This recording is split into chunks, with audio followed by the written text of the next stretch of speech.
Manipur, a land of breathtaking beauty nestled in the foothills of the Himalayas. Emerald valleys, shimmering rivers, and a rich tapestry of cultures. But beneath this idyllic facade lies a deep-seated conflict, a tale of two communities locked in a bitter struggle. The Meiteis, the majority group, primarily inhabiting the fertile Imphal Valley. The Kukis, a tribal group, spread across the surrounding hills. Their uneasy coexistence has long been marked by suspicion, resentment, and sporadic violence. Today, that fragile peace has shattered, leaving behind a trail of fear, displacement, and despair. Section 2. The Roots of Discord, Land and Identity. The conflict between the Meiteis and Kukis is not a recent phenomenon. It is a legacy of historical grievances, competing claims to land and resources, and the politics of identity. The Meiteis, with their historical dominance in the Imphal Valley, have long held political and economic power in Manipur.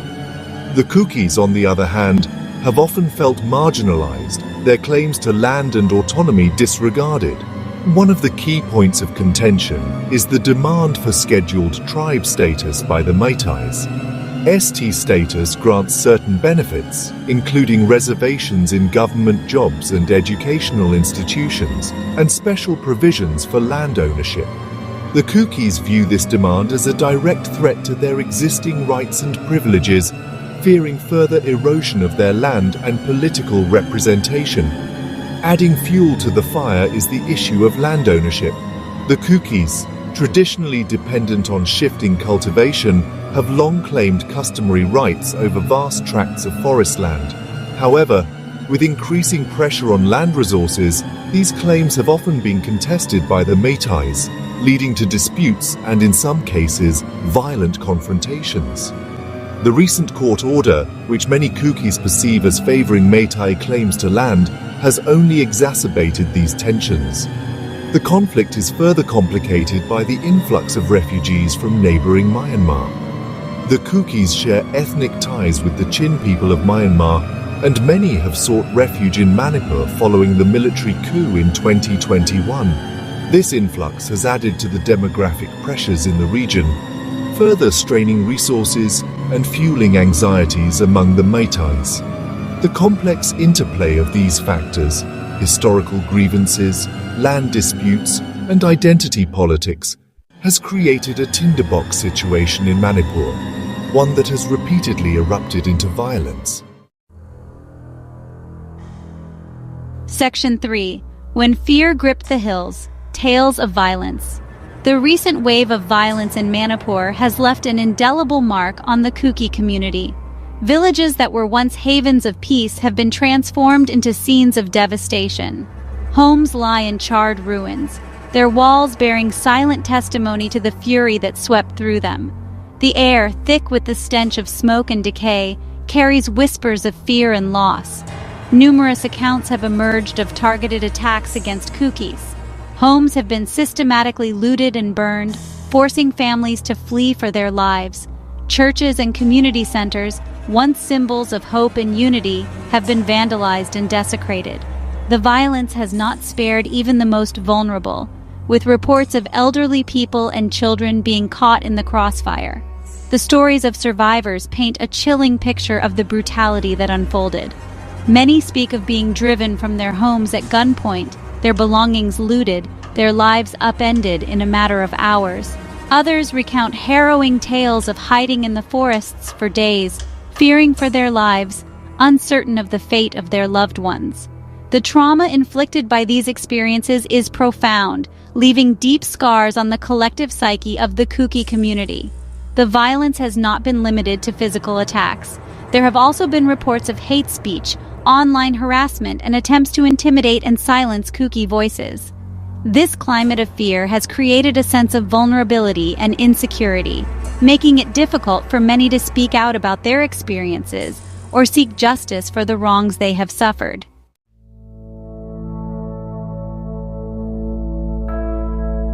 Section 4. Scars of Displacement, the Human Cost of Conflict. The violence in Manipur has forced thousands of Kukis to flee their homes, seeking refuge in makeshift camps or with relatives in other parts of the state. These displaced families, stripped of their belongings and livelihoods, now face an uncertain future. The camps, often overcrowded and lacking basic amenities, offer little respite from the trauma they have endured. Children, the most vulnerable victims of this conflict, bear the brunt of the displacement. Separated from their homes, schools, and communities, they grapple with the emotional and psychological scars of violence.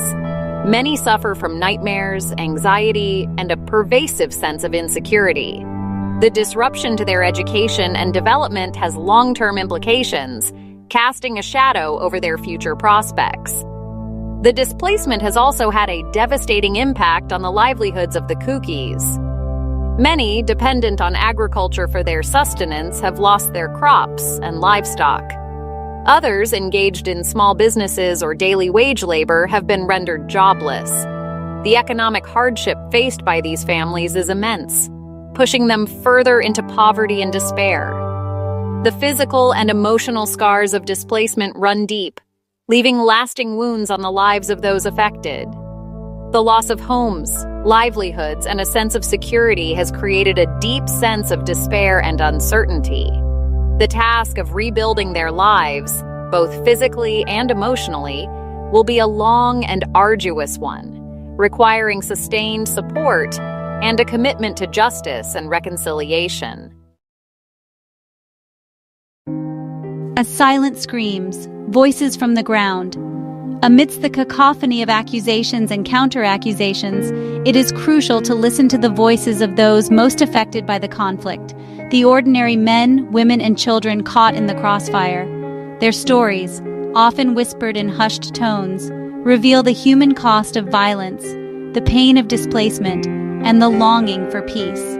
Meet Nengnai Kim, a young Kuki mother who fled her village with her 2 young children. Her eyes, filled with a haunting sadness, recount the horrors she witnessed: homes engulfed in flames, neighbors fleeing in terror, the deafening sound of gunshots shattering the stillness of the night. She now lives in a cramped relief camp, uncertain of when or if she can ever return home. Then there is Letkohau, an elderly Kuki man who lost his only son in the violence. His voice trembles as he speaks of his son, a hard-working farmer who was the sole breadwinner for his family. Letkohau's grief is palpable, a stark reminder of the personal tragedies that lie at the heart of this conflict. These stories, multiplied countless times across the hills of Manipur, paint a grim picture of the human cost of violence. They are a testament to the resilience of the human spirit, but also a stark reminder of the urgent need for peace and reconciliation. Section 6. A fractured society, Manipur at a crossroads. The Manipur conflict has exposed the deep fissures that run through the state's social fabric. The violence has not only resulted in physical destruction and displacement, but has also sown seeds of distrust and animosity between communities. The social harmony that once characterized Manipur is now a distant memory, replaced by suspicion, fear, and a sense of polarization. The conflict has also had a profound impact on the state's economy. Businesses have been shuttered, trade disrupted, and tourism, a vital source of revenue, has come to a standstill. The long-term economic consequences of the violence are likely to be severe, further hindering development and exacerbating existing inequalities. The Manipur conflict is a stark reminder of the fragility of peace and the devastating consequences of ethnic and political violence. It underscores the urgent need for dialogue, reconciliation, and a commitment to addressing the root causes of the conflict. The future of Manipur hinges on the ability of its people to heal the wounds of the past and forge a path towards a more just and equitable society. The situation in Manipur demands urgent attention from the Indian government and the international community.